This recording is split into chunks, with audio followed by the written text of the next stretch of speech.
Robert K. Doran, Father Larry Cann, and Reverend Jim Lewis. This had planned to be an informal debate by mutual agreement a few minutes ago. Friendly discussion, I would say, instead of a debate, more or less. And Steve?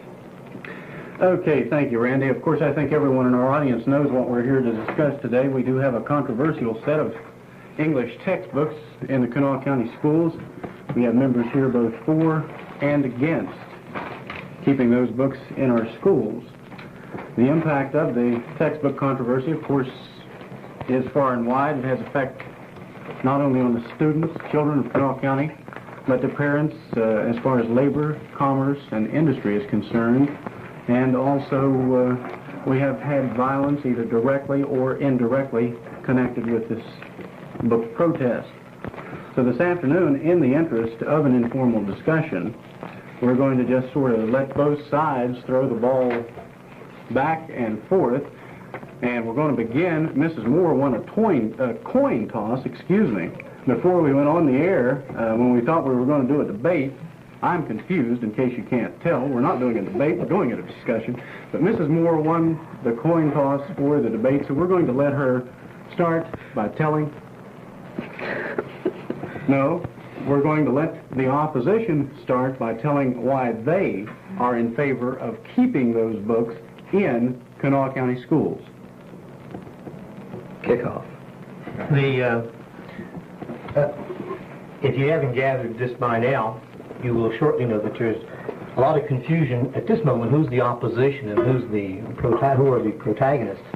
But since Alice, in spite of having won the lot, which is, I thought, the Lord's favor was shown to her by that toss of the coin, having chosen to remain silent at first, I would begin by reaffirming the fact that I am in favor of the textbook series that have been adopted, that I'm sure out of 325 books, even I find some material that I would raise questions about, but the adoption as a whole I find respectful of the students. I find encouraging of their imagination, and all in all, I think the school consultants and the county school board have done a fairly good job in providing materials in English language arts for our youngsters. So we have no rules on how to proceed, and if I can talk for the rest of the day. Well, that's all right. If you want to stop talking, I'd like to. I heard you say there were some things in the books that you would raise some questions about. What kinds of questions and what things would you raise questions about in the book? I'd be interested to know. Maybe we have some mutual ground here that we don't know about. That's very true. That's very true. If you know what you say, I wish the whole of Kanawha County would hear very clearly that Alice Moore and I have a mutual ground that we have never heard about. Right, as long as you have some objections. Right, and as long as you find favor with some. Right, okay, now we found the mutual ground. And I think that's one of the questions that I refer to, Alice, is a question that will always be with us. It's been with us about the arts, about literature, about movie making, and the question about how much plainness, life plainness, do you have to include in a book, in a movie, in a poem, in a piece of art, a painting, to make your point? Now that's a question that people argue about constantly. Well, I understand that now you are suggesting that possibly there are some things we should remove. For instance, June 27th, the board did remove 8 textbooks, and at that time, many people, the committee who selected the textbooks and some others who supported the textbooks, had already talked about what a beautiful program it was, how fine it was, and they very much opposed the removal of any material. Now, the board did remove 8, and I don't recall anyone screaming editorially or otherwise that Harry Stansbury was a censorer censoring out textbooks, and yet Harry Stansbury, in his judgment, removed the books that he found objectionable at that point. You say you find some more things objectionable. First of all, that's one advantage of sitting across from each other. I didn't say that. I said that there were materials about which I would have questions, and the question I raised was I've already identified one of my questions. So before I get boxed into corners, honey, I just want to, we'll continue to clarify what... Oh, yeah. Now, we may have lost our common ground. Can I jump in here? Because I'd like to for a second, until we do lose our common ground, we can't really talk about common ground, because I think we're going to kid each other if we sit around this table and think we're in total agreement. We want to look for those places where we are in agreement. But I'd like to say at this point that the books are good. And the system by which we got those books is good. And you're a part of that system, Ms. Moore. And I respect the system that gave us those books. That's not to say, by the way, that system can't be improved. I say that the books are good, and that's not to say that the books are perfect, because that's not possible in a curriculum. Could the system be wrong? With respect, Bob, I'd like to say this, that these books present a multicultural, multi-opinioned society, and I think that those words have been bantered around and have been used and frequently used, and I think what that stands for to me is basic in a language arts program. I think these books provide that, multicultural, multi-opinion. I think they provide a setting for real language arts development, and that, when I say that, I mean this, that they don't just teach a child to use words, but they teach a child to live in a world that is larger than the literal, larger than the verbal even, helping children develop their own thought processes and their own decision-making. And that, by the way, is always against the setting of a controversial world, a world in which there is ugliness as well as beauty, a world in which there is, where everything isn't resolved and tied up neatly in a box. And for that reason, I think the books are good. Secondly, I think the books are good. I think the decision to put the books in school is good because it came to us through a process that, even though maybe in need of being looked at, maybe we can talk about some ground there where we can agree, I think is legal, was legal, and I think, in fact, that the fact that the books are out of the school system right now, to me, was a thwarting of that process, which in this county we have as a legitimate way to get books. It's also a subversion, I think, of the basic professionalism of our teachers and our educators. We've had them bantered about lately, and I've heard many people as I've gone about this county say, "You trust them, I don't." And I think this is a destructive aspect of this whole controversy to me. What about the professionalism of parents? We're totally disregarding the rights of parents. There seems to be a great deal of concern with the rights of teachers, but I think you are forgetting completely the rights of parents. Now, I think you have some, Mr. Doran, you had some remarks you want to make to that. I would like to first talk about the method of selection. I don't think the method by which these books were selected was good. I have attempted to make a few minor changes in the method by which we selected books, and the changes are not sufficient. We're going to have to make more. They're going to have to be made through the legislature, I think. For instance, these books from the state level right on down are selected solely and totally by professional educators without any input from the public at all. The governor appoints the Board of Education, the State Board of Education members. They're not elected. The State Board of Education members appoint a superintendent. 12 years ago, I believe it was, something around that time, we elected our State Board of Education superintendent, but we don't any longer. He is appointed. He appoints someone on his staff to select from among those teachers and administrators who volunteer for the job, the people, professional people, to serve on a state committee that reviews all elementary textbooks, elementary only, and decides which books. They censor out all the books that they don't want, and they include those that they like. They censor out the ones that they think are bad. In other words, you understand, they censor them out. By censor. I'm making the point that when they eliminate them, it's censorship, as well as when I choose to, as a board member, to say that these are good or bad. But still, we're talking about people who are not in any way directly accountable to the public. Now, when it comes to the local level, our books are totally selected by a curriculum committee made up of professionals only. Now, we have had in the past a committee of parents or people from the community who had some, who sat in on the discussions about the textbooks, but they were forbidden to know what books were going to be adopted until after they were adopted. That's so that they couldn't do anything about it.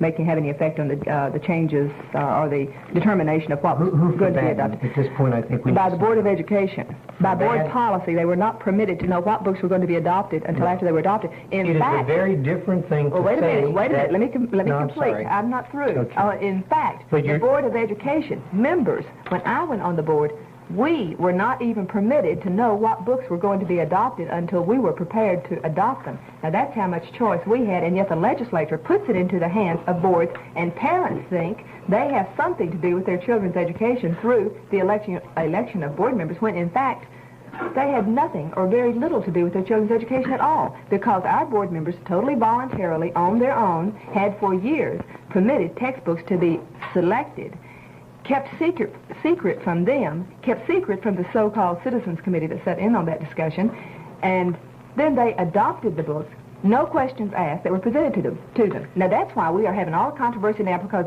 for the first time, the last 3 years since I've been on the board, I am sort of calling the hand of the professionals in this case. Very good. Very good. Right. My turn. Very good. Since Not sitting Reverend around Lewis people. defended the system, let me point out that in the last decade, this country has seen much conflict and demonstration in the street because the system that put us in Vietnam was determined to be totally erroneous and false by some people who turned out in the streets. There have been highway commissions all across this country that have said, let's put the freeway or the thruway through the redwoods, through the state's only waterfall, or let's put it in this area where the noxious fumes will kill the lovely rosebuds and wildflowers. And citizens have said, from the Sierra Group to Ralph Nader's Consumer Group, wrong. The system has made a mistake. So I think that we should concede right from the outset that although Reverend Lewis thinks the system functioned fine in this case, systems can be wrong. Now, wait a minute, Bob. At the risk of being taking you at your glib best, because I think you do that frequently. You're very glib.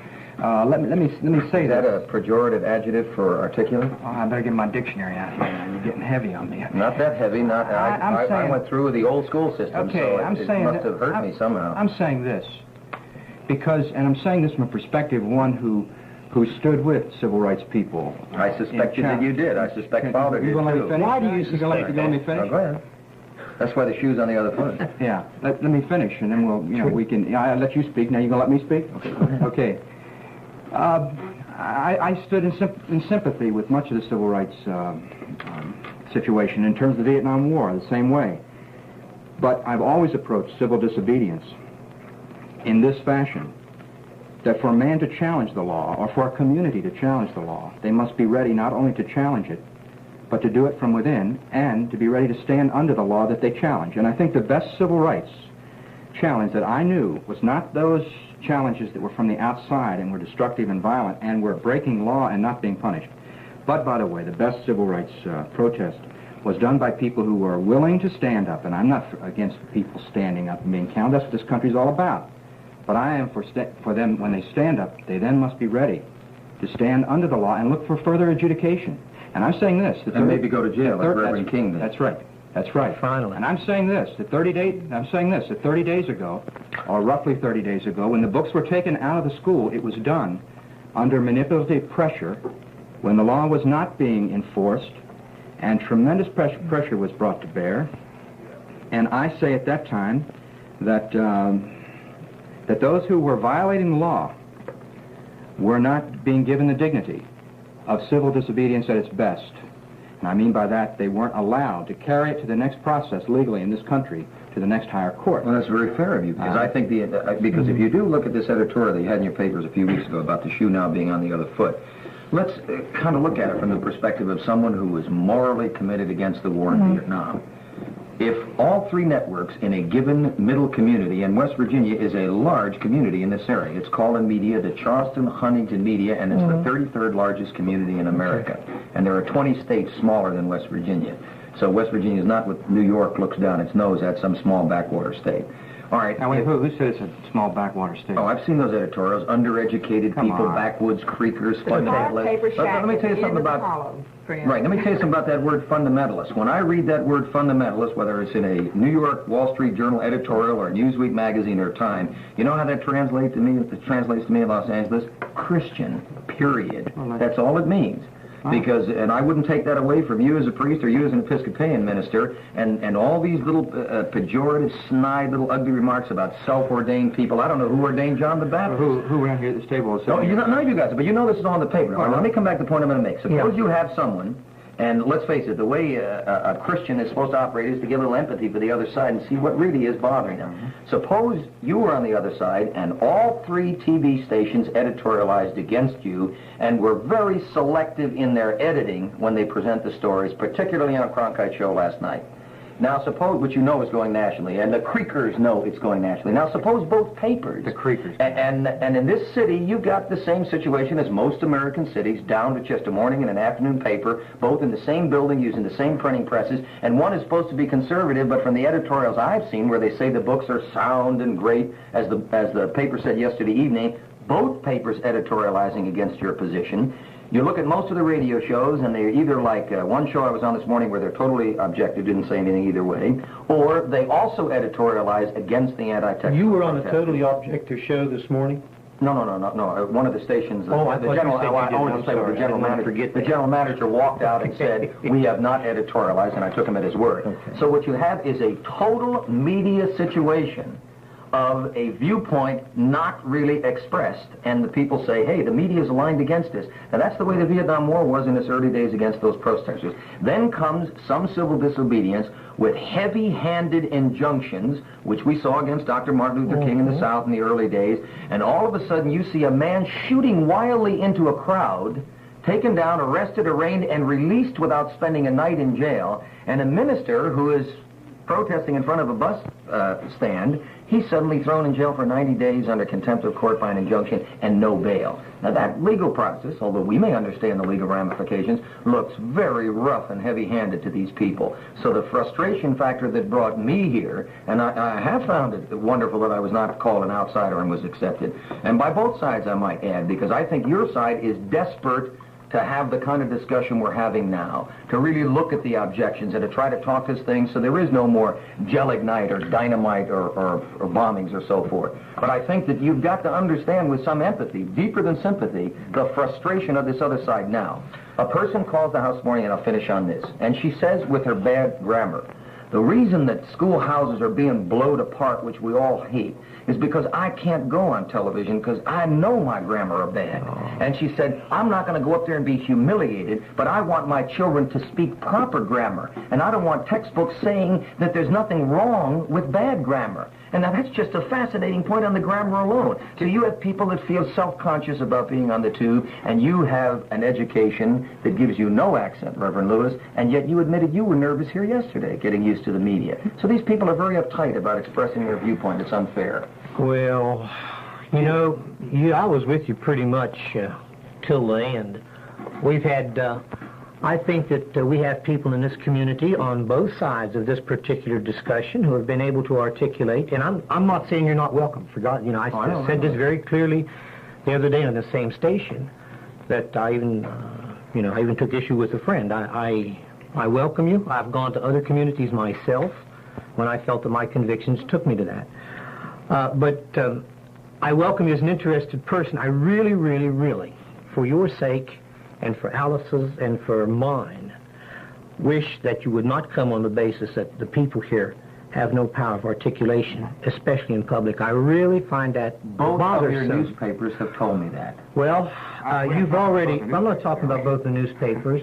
I'm talking about people who object to the test books, who have been leaders of this objection in public, who are perfectly articulate, who I have never had any trouble understanding, and I'm sure this community has had no trouble understanding. Oh, I would disagree with you. So I welcome you. I welcome you. You know, you can come stand in my rectory if you want to while you're here. But I don't doing that. I really don't. Hey, no. I've been on the phone with twin circles all day, you wouldn't believe. But I really think that we do a disservice to our people and I hate to sound like I'm chastising, but I'm proud of my state, and I'm proud of my fellow West Virginians. Well, the general manager of that one of your radio stations said to me this morning that we're losing industry in here. We're being pictured on New York television through the 3 networks as a bunch of stupid hillbillies. He said, I'm ashamed of my state and city. Did you ever and he said, can't we raise the level of the debate here? And I said, well, first of all, the media is to blame for that, because I don't find anything wrong with, as far as I'm concerned. I'm trying to get Alice on the Today Show and on the Mike Douglas Show. And I think when she does, you're going to see a national explosion, because this is a national issue. You do have the people that can articulate it. I'm staying with a surgeon and his wife now. When she spoke at the textbook hearing the other night, I noticed she didn't turn up on the network news. No, they deliberately filmed the stories in such a way as to incite. Now, wait a minute. What are we doing? What are we doing here, Larry? We're talking about the media now? Yeah, and this is an important point. This is an important point. This is a major aspect of the problem here, is the media coverage. Let's cool it just a minute. Let's cool it just a minute. Because now, Bob, you said the shoe is on the other foot. I know exactly what you mean, because I have been a protester my whole adult life. And it is intrinsic to any protest that you feel exactly the way you feel about your position. I have never known a protester who was treated fairly by the newspapers, by television, by the federal government, by the state government, or anything else. I have never known a protest. It's the nature of the beast. Or by that once politicians. well, nobody's treated And many fairly by times politicians. judges. All right. But yeah, okay. You know, ad bulletin. But my point is that there is an awful lot of this in everybody's feelings in a protest movement, you know. And you mentioned yourself some of the, especially the early days of the anti-war movement, you know. We can document unfairness, insensitivity. I had people tell me that they could not understand why the Board of Education did not do everything they said, because so many of them went and complained. The idea being that because there were a number of people complaining, the system would automatically respond exactly the way those people wanted.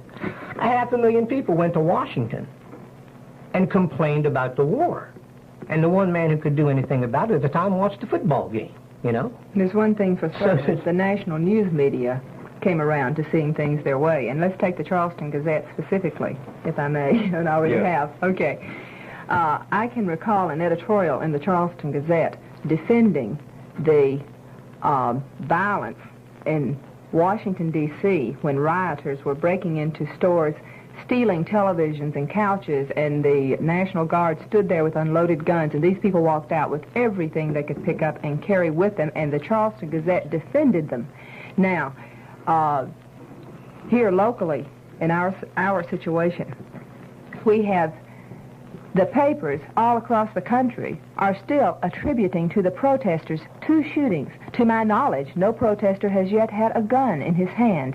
No protester has been arrested with a gun or for shooting anyone. Alice, let me put a footnote there. In California, the impression was either deliberately or sloppily given that the violence and the gun shooting was from book protesters toward innocent crowd members. That was the first vicious error that I learned when I hit this city. Right, and I can think of one story that I saw in a friendly paper from California that still attributed to the protesters the violence. Why? Because this is what they picked up on the wire service, and yet it is not true. There has been violence against those people who are opposed to these books, as well as violence on the other side. And we don't know right now who's bombing the schools, for instance. But who's getting credit for it? Who gets hurt when a school is bombed? I suggest that the protesters' side is the one who gets hurt, because the national news media running immediately... as a law and order candidate, and the very spot where the bomb went off Monday night, the exact physical spot is where I stood that morning with national CBS and maybe presumptuously promised that there would be no more violence because we were getting this all together. And on the very spot in front of the Midway School, a bomb goes off, and the only bomb all week. That's very suspicious. Now, I'm not into the Jane Fonda thing about agents provocateur. I usually reject that. But this was weird. Hey, time out a second. I got to get to work, because we're scurried all around, and we're not focusing in. And it seems strange that all of a sudden we began talking about books in Kanawha County, and now we're talking about Vietnam, and we're talking about media particularly, and that's a legitimate subject. Before you get away from that, I want to say one more thing that I started to say. Just a few days ago, a week or a little more than a week ago possibly, the Daily Mail ran another editorial attributing to the protesters the near killing of the gentleman who was shot in front of Smith's transfer.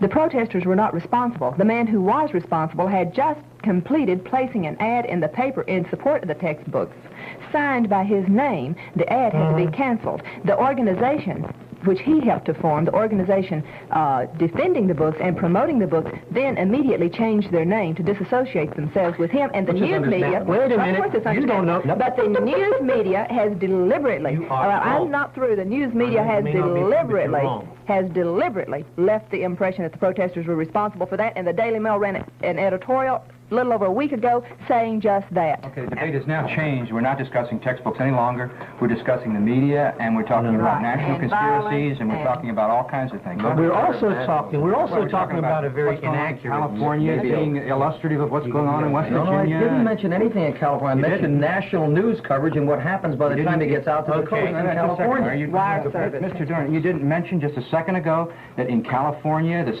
very same thing was going on? No, I didn't. No, I said that the national coverage, by the time it gets to California, is biased to the extreme. You didn't say just a second ago, because I want to get this clear. I want to understand what you're saying. I said that people in California were saying, attributing to those who were anti-protest. No. We learned from the national media by either deliberate twisting or inference that the violence was the gunshots were from book protesters against innocent bystanders in the crowd. And that happens to be exactly 180 degrees out of phase with the truth. Oops. Now, wait a minute. I'll tell you, I've heard so doggone much. Wait a minute. We have to take a break. Oh, let's break for commercial. Randy Patrick along with Steve Smith and our guest. They'll quit arguing for a few minutes. Our Mrs. Alice Moore, Robert K. Discussing Robert K. Doran, Father Larry Cann, and Reverend Jim Lewis. And we will take some phone calls, not on there. You can call in. People will answer the phone and write your question down. The phone number is 744-5388. And who wants to pick up from where Randy, we left? can I make a suggestion that might add some structure? I hope we don't get into an argument about how to structure the discussion.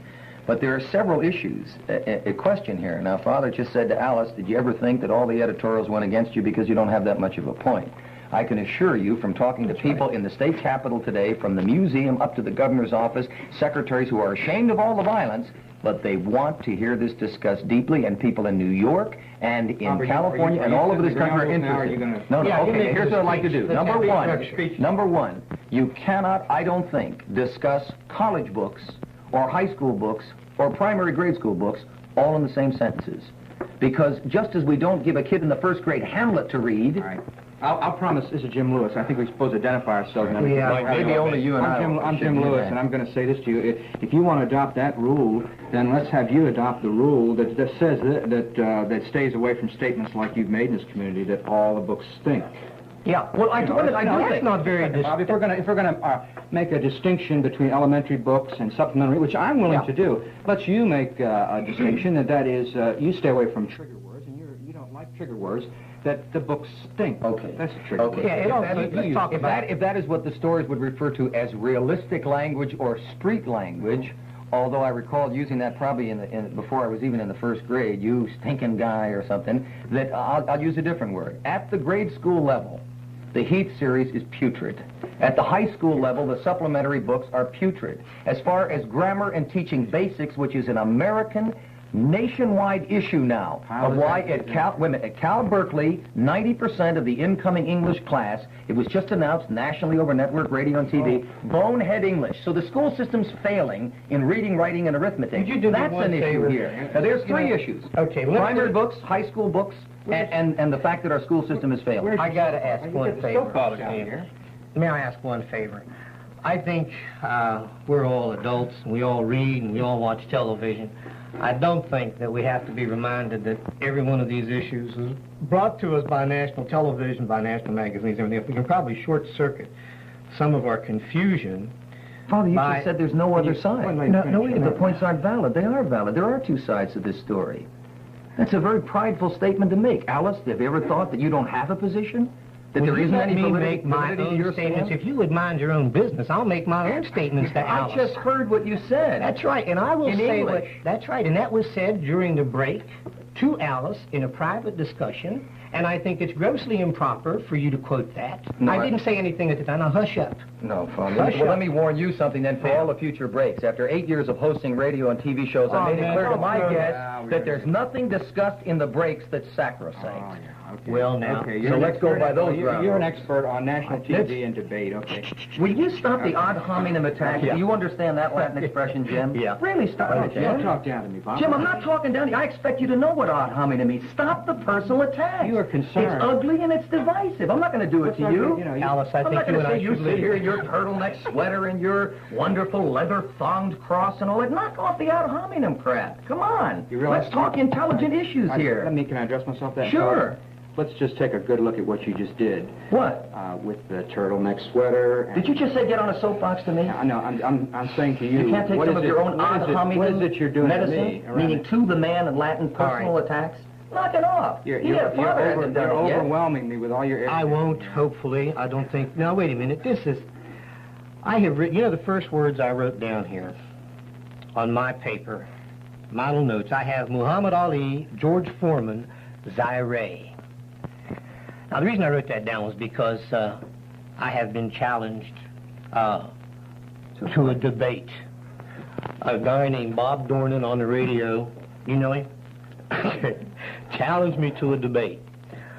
I have the feeling that somehow this whole get-together this afternoon has somewhere in somebody's mind gotten to be the mastodon and the dinosaur will now fight, you know. Oh, I think that's kind of screwing us up.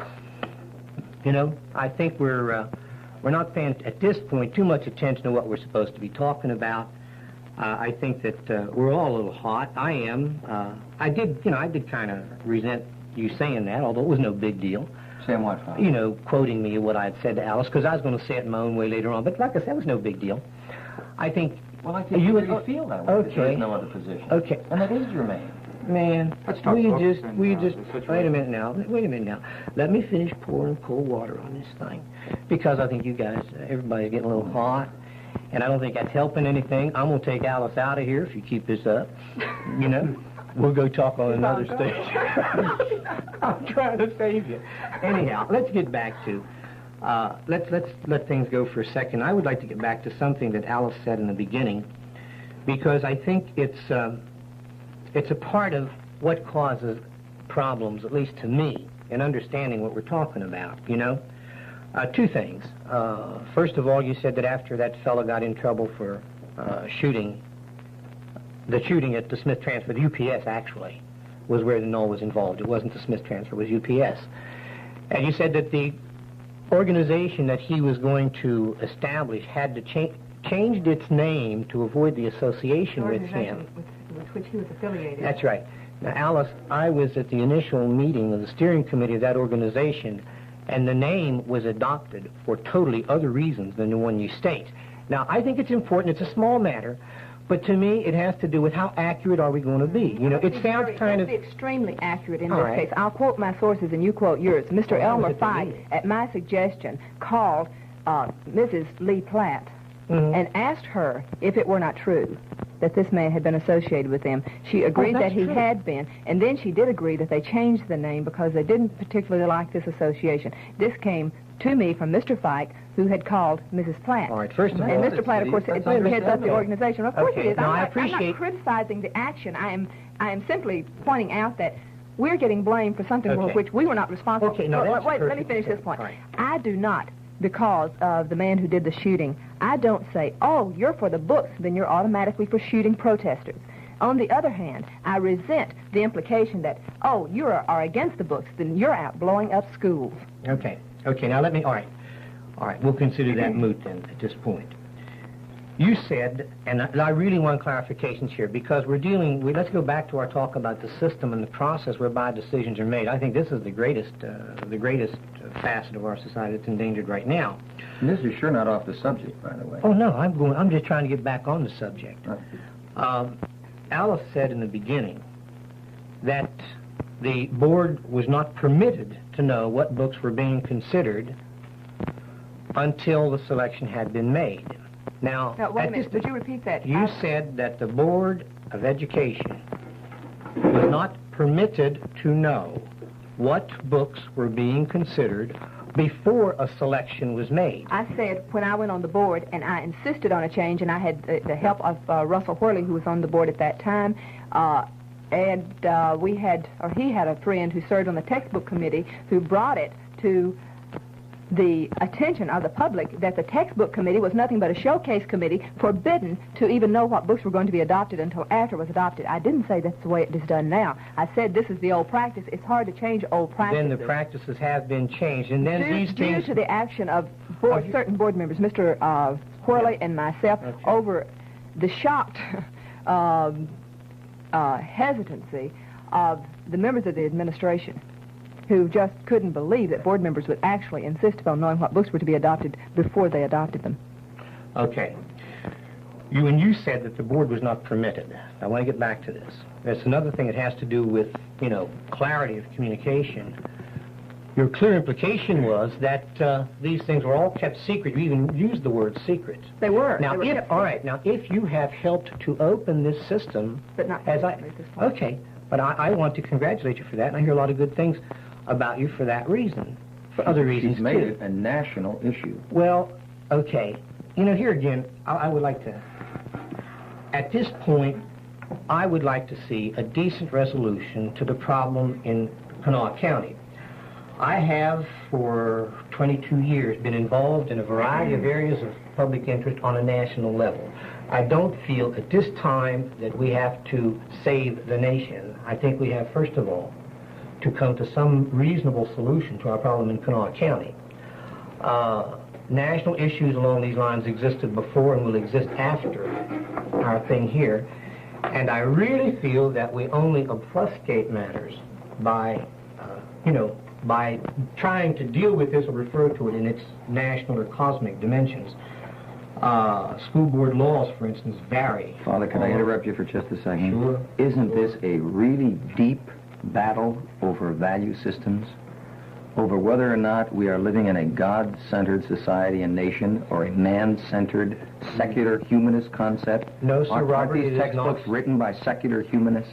Robert, you have just perhaps flushed yourself because you put yourself on the side not of all God. the way. Well, maybe so. Down the drain. Maybe so, I don't know. It depends on how deep the drain is. But you put yourself then on the side of God, and me and Jim on the side of the secular humanists. No. Because, wait a minute, you have to face the implications of what you say. You can't make a statement and then hide behind a no. You said, is this not a battle, this textbook controversy, is it not a battle between God-fearing people and secular humanists? Evidently, now, I said, doesn't it touch on deeper issues like that? The Wall Street Journal thinks it does. Is it not? All right, take it. I am willing to concede. I'm willing to concede and give you and Jim the benefit of the doubt that what you see in these books is an attempt to develop inter-ethnic sensitivity and growth in the students, a hardening of them in a positive way so that they can deal with the rugged realities of life and so forth. I'll concede that, but what I'm telling you is this experiment has been used in other places and it's failed drastically. And that's why I said if we could, for example, set the thing down to discuss the textbooks in grade school. They're failing in the area of grammar. Then go to the supplemental books, and then discuss the whole tragedy of American education at this point. We are going to finish my original point before we get diverted. Which is about the system. No. Oh, I don't mind discussing the system. My original point in this particular segment was the fact that you said this is at least partially, to give you that, okay, an issue between God-fearing people and secular humanists. You finished that statement by saying... God-fearing's a little loaded, Father. Let me just change it to a God-centered Judeo-Christian culture. All right, beautiful. That brings tears to my eyes. Okay, now, you closed that segment by saying that were not these textbooks written by secular humanists. Now, I'm sure anybody listening to that statement automatically sees that, at least in your mind, people lined up on the side of the textbooks are lined up willy-nilly with a bunch of not God-fearing secular humanists. And that's where I think you're in trouble, because I have been not a committed Christian minister for 22 years. I've been a Roman Catholic my entire life. I would like to think And there that is my a humanist concerns- movement within the church, Father. I was We've had director a lot of of guys go over the wall to become humanists and dump their Catholic I was faith. A lot of director of priests and ecumenical nuns. affairs for the Roman Catholic Diocese of Wheeling for 4 years, and I helped establish the current National Ecumenical Workshops. You know, I'm perfectly aware of the ecumenical dimensions of And there's a our lot of ecumenism going on up there in the hollers with Now, this Catholic and a lot of this self-ordained is- ministers, I can assure you Well, I that. can assure you that I've been doing some of that for, I bet again, you have. 22 I bet years. you have. Beautiful. So we're sorry. But now we're getting distracted again. May I make a point? We've been on the radio for, what, 45 minutes? How much time do we have? Closer to 50. I know what I'm interested in. When I'm not attending radio debates, I live in the valley. Okay. I must admit, I do not have any children in school. I have some of my family in school. As I understand this, because I do read, as both your sides here pointed out, are warped and biased newspapers and other media. And I do read that we have two sides to this question. One side favoring leaving these books in the Kanawha County schools, another side favoring the removal of those books.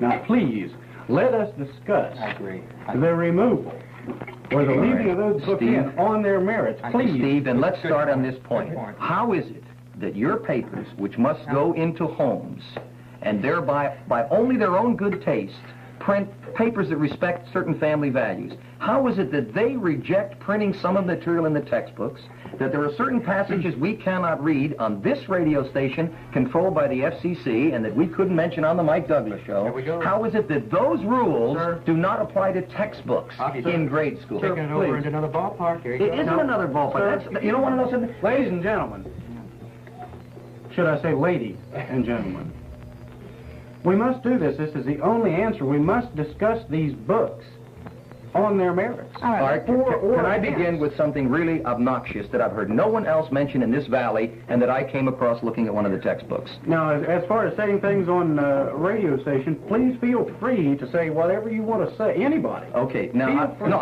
I'm anxious to hear Father and Reverend Lewis respond to this. Here's a book. Alice, is this one of the 8 thrown out? This is one of the 8 books. All right, one of the bones. I will guess that it was probably... Can I ask Alice Sure. to amplify, because we're on radio, and we need to explain what we mean when we say those books were thrown out. Could you... This is one of the 8 books that was taken out on June 27th at the board meeting where it was decided to purchase the remainder of the books. So when we talk about whatever's in this book, we're referring to books that are not in the system. Wait a and minute. worth throwing Right, out. but let's make Okay? it clear that this book was in the adoption. This was selected by the same people. It was praised just as highly The as system being failed with beautiful this book. and being beautiful and desirable and the type of book that we would want our children to read. And I have no hesitancy at all in taking these books around and showing them to people because this is part of the interaction series, and we adopted the interaction series totally. Can I ask you the question, just Right. for clarification? These books were adopted by the board and by the selection committee, who ultimately threw them out. Right, let me point out something we- here. Yes. No, the selection committee did not take them out. The board took them out on the night that we took the final action. Okay. And the reason being the protest to that point. Now, I raised the objection about textbooks. I am the only board member that for quite some time read any textbooks at all. I discussed these with the other board members. It was, a couple of weeks, I guess, before that final decision was made when we finally decided to get the books into their homes. But this book, while this book was taken out, others were left in. In many cases, books were taken out that were not as offensive as those books we left in. The reason being that I had raised objections to these books. I had read them to this point. They had had the publicity, the excerpts had been quoted widely, had been printed on handbills and so forth. So these were removed. And at the same time, others that were as bad, or worse in some cases, were left in. Why? Because I hadn't read them. My point will be this, at this point, that reading selections from books that have been thrown out and are not being considered as a part of material is really kind of academic and isn't going to be too helpful for us. I would be much happier if we would deal with particularly the basic series which the committee is dealing with right now, the review committee, and which will be a recommendation will be forthcoming to the board. I think if we could deal with the basic text and the supplementary books that are being examined and spend less time. I'm willing to talk about what's in these other books, but spend less time talking about books that have already been thrown Jim, it out. makes a point so strongly. If you want to know what the controversy is and what's caused the controversy, these handbills printing excerpts from these books caused the controversy. Now, as a result of the handbills, as a result of the controversy, 8 books were taken out. The controversy hasn't ended. And so we have accomplished this much. We need to accomplish more. And the same people who are saying these are so beautiful and so good said this book that we have taken out was beautiful and good. I think it adds quite a bit to the discussion. I think I need to be challenged on a debate point now about being beautiful, because the textbook selection, Language Arts Selection Committee, did not pick these books on the basis that they were beautiful. In fact, part of their statement of philosophy about the books is that education, and I have to believe correction, Mrs. Nellie Wood of the textbook committee said this is called these beautiful books, and most beautiful program. I've heard May it I again explain for just a moment, Jim, answer. why I feel it's important to read this? Because I think it backs up my statement about humanists let me follow this and the authors of these books. Just a moment. We've got a point going here, and I'd like to follow up about the beauty of the books. And I'd like Okay, but just a moment. One word of explanation before. After you're finished with this, to make this as simple as possible, I have a piece of paper here. If I passed it around, Mrs. Moore would find something objectionable to it, probably that she could not read my writing. I would say that I can read my writing, so we would be on opposing sides. The debate would be whether or not I could read, or my writing was legible. Now, please, let us, after you're finished with that, let us discuss these books on that basis. Okay, I think the question would you then, will the chairman make a point then? May I discuss one of the 8 books that has been removed, because I believe it shows the system erred with these 8, and that's an important point. And without putting Mrs. Moore on the spot of being humble or falsely humble, I'll bet if Mrs. Moore wasn't on the school board, this book would be in the system. Absolutely. I'm not trying to push you. Well, look, let me withdraw. All right, so that you won't have to answer that question, let me withdraw the remark. No. I realize when someone says we have a beautiful program, they don't mean that everything in it is necessarily beautiful. And it was made clear by many people that we're representing all walks of life and so forth. It's not necessarily something that I would agree with in all cases, but I do agree that it should be in our schools. The only point I will make is that it was agreed that this should be in our schools, and the only reason it is out is because I raised the objection and took it to the parents, and the parents looked at it and were horrified and absolutely said, no, it will not be done. So Here's what I believe is a fascinating point. Do you know who that man is, Alice Moore, named Wilhelm Reich, one of the authors in this book? I'm not familiar. Have you ever seen that man's name before? All right, Father, this man's name and his particular little article in this book, Essays in Theory, was never brought up, I'm sure. And if it wasn't for one peculiar week in my life 15 years ago, I wouldn't know who this man was, and I wouldn't have researched him and written an article on it. This sex freak, which is the only way I can describe him, an aberrant student of Sigmund Freud's that Freud denied, died in Leavenworth prison for falsely selling orgone accumulators, boxes that cost $10 to make. He sold them for $200 and instructed people to sit in them and masturbate, and they would release orgone energy that comes from orgasm. And he writes for your high school students, and it'll be this book will be pandered in California. So he writes that the entire cultural production, as expressed in literature, this Mr. Reich now for our high school kids, beauty it was described, in poetry, art, dance, movies, folklore, is characterized by its interest in sex. There is no stronger interest with a stronger influence on man than sexual interest. Patriarchal laws pertaining to culture, religion, and marriage are essentially laws against sex. Now, that this nut who died in Leavenworth would appear in a high school book totally unidentified, I think, is one piece of evidence that people who are not God-centered, that do not accept Judeo-Christian ethics as the foundation of our civilization, that they wrote or edited this textbook together. Can I make a piece of procedure here, because I want to keep this debate on the highest level? Now, just a moment. I know you do, From here on out, don't ever again use the word debate. We agreed before this. This is not a debate. This is a discussion. I want to keep the discussion on the highest level. And I think Bob, maybe rightly so, about a half hour ago, said let's stop throwing trigger words around and be careful how we talk about things. And I think what you've referred to, this author, by calling a sex freak, and these kinds of words. Is that street language that we find in these texts? No, I think that for some... All I'm saying is that's a value judgment that you have about him. And so did the federal government when they threw him in Leavenworth. Well, are we going to say that everyone in prison is sex free? No way, because we may both be in radical... there for demonstrating this week. I just want to... You on Saturday and me on Monday. So all right, now in order to get this thing back to where it has got to go, and I must emphasize it has got to go. Well, It's got to go in this direction. Stay tough. He pointed out with the book something he found objectionable. Now, with the same book, can you pick out something that you think is right with it? well, Sure, probably John Kennedy's in here, Charles Darwin or something. yeah, look at the index. This man has picked out one. Leonardo da Vinci's in that book. For that, though, you never trust those Or towers. Alan Toffler, Future Shock.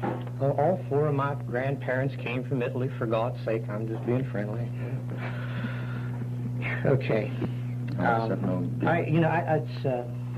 This is one chapter in one book, a book, by the way, that's not even purchasable for us due to Alice's assiduity. Uh-huh. And she Sure, she that's an watched. important Okay, point. I made sure I made it before you did. I will say this. I would like to ask who put it in there, why they put it in there. You see, That's what I'm whether Mr. Reich was a secular humanist or not, about who wrote this, I don't know. Whether he was a sex freak, I don't know. I do know this, though, Bob, I have to say, in all fairness, that for a man who deplores the use of trigger words and inflammatory talk, you have the most fiery, unfair way of speaking that I've heard. Father, if you're Italian Really? on both sides, you can understand that. I can understand it, but I'm then... Irish on both sides. And you see, I don't think sex freak. I don't think those are trigger words. Sex is not a trigger word, is it? Just a moment. Go back to the book. So it must be the word freak. If we can't, I have a solution to this problem. We can all go home. Well, no, our He's not going to audience, throw us out yet. our audience wants you here, and we have some questions from our audience. Well, that's... Now, can we agree that we will pick up these cards, which are laying on this table? Steve, before you do that, the WRDS 1410 South Charleston, West Virginia, continue. Okay. Oh, I'm Almost sorry. I heaven. lost my train of thought. I'm sorry. Not Okay. you, too. If you go, we're dead. Let the person to whom these are addressed answer the question. Now, in whatever way he chooses. Let's make it that. And let's not attack. I have a habit of saying ain't. But if anybody attacks me for that, I'm not going to take it kindly. Steve, the government spent $121,000 last year out of congressional money to find out why people say that. We have one answer in these textbooks, because the textbooks say it's okay. So does Webster's Dictionary, by the way. Right. But will we agree that with that we can take these cards to the people, and they can answer these questions in whatever form that they choose? Right. All right, Randy, if you'll read the questions, please. All right, I have one to Mrs. Moore, a woman in Charleston. Have you ever been connected with the John Birch Society? Absolutely not. Very good. Next question. All right. And neither have I. As a matter of fact, I get a lot of... Hey, wait a minute. Let's just say somebody asked you. Okay. All right. Father Cann, would these books be honored in Catholic schools? I would be happy to have these books in the Catholic schools, and if we had them in the Catholic schools, we would probably have the same kind of difference opinion as we have in the public schools. Point of order. I think it's going to cripple the discussion somewhat if we don't each get a chance to take a shot at one another's question I and would answer. agree with that. I think we have to be able to respond to the answers. Believe me, there's going to come a question up, Father, that you and Jim are going to want to respond to, so you better throw in with Alice. I will play by whatever I will rules go are along with established. that as long as there are no personal attacks on what somebody's wearing or the manner that they speak or what they're speaking. Or challenges for or about against. being on soapbox. Wait a minute. Exactly. Thank you. That was yours was for I must speak. I must speak. Since I spoke about Bob's language, I must make this point. I called him to task for inflammatory language only because he had deplored the use of inflammatory trigger words by the newspaper. Except. That's the only reason. Except. That's the only I reason. questioned whether my language was inflammatory, but I don't consider that a person. That's for Steve. That's talking to Clothing and Steve. so All right, forth. now, we've clarified that point. That's right. That's all. That's for you. We have to, I can't be held responsible for what the newspapers do. Nora. Have a question, Randy? May we back up on that point? Yes. I spoke, for the first time I became aware of Father Cann, not by name, I sat next to an elderly Catholic couple who were raised in Charleston, going home from here the first time. Their two sons were a lawyer and an engineer, and their daughter was a lawyer. So obviously that's a well-educated West Virginia family. When they asked me what I did, and I told them something about CDL, my group, and so forth, and somehow their religion came up, and they identified themselves as Catholics, and I said I was also, they said they were ashamed of some of the anti-Catholic sentiment in West Virginia because one priest, it appeared, was speaking for the Catholic community about textbooks that never would be allowed into the Catholic school system. So in talking to a couple of priests down here at the cathedral, they said, Father Cann speaks for himself only, and one of them said, go get him, Bob. And they said these books would never be tolerated in the Catholic school system, and I don't think they would. In all fairness, I feel Father Cann. Yeah, okay, let me... We're dealing with what... Yeah, I think that, He says you speak for nobody but yourself. I cannot, I speak for, I have made that point perfectly clear, and if the well-educated West Virginians that you spoke with on the plane didn't understand that, it's their fault, not my lack of clarity. Well, I know, it's not your fault that a lot of other priests But you make may be the gutless. but don't you, Just who are against the books. Now, we're going to have to establish some kind of order. Let's answer questions. Okay, that's right. Let's answer questions. And let's stop referring to people as either well-educated, poorly educated. Everyone has an opinion. Now, I have a listener here. I don't know who he or she is. But it's the first intelligent question that we have had today. Well, that last one was an intelligent question. Would these books be allowed in the Catholic system? The answer is no. From your point of view. No, from the church's point of view. Try and put them in a Catholic school system anywhere and watch what happens. Mr. Priests tell me you closed down your own school at your parish church, that you're against Catholic education. But those priests that told you that, are they speaking for I themselves? will not tolerate this kind of personal attack without the privilege of It's not speaking. a personal attack. Any Now, more than I you're will- challenging my inflammatory language. I don't think you Now, if you challenge will me shut up, personally. if you will shut up for 1 minute, I will take 60 seconds. You know? Is that street dialogue telling you to shut up? No. I don't it's mind it. I just like it it's- myself because I think it's good, hot discussion. But I Sir, just want to get it clear. gentlemen, please. Because I think it offended Jim. He fell back and slumped in his chair. You have not paid attention to one thing that's been said, Bob. Me what? You've not paid attention to one thing that's been said. I have heard everything you've I'm said. not Bob, saying and that here- is a personal attack. not Don't tell saying me I that. haven't paid attention to this discussion.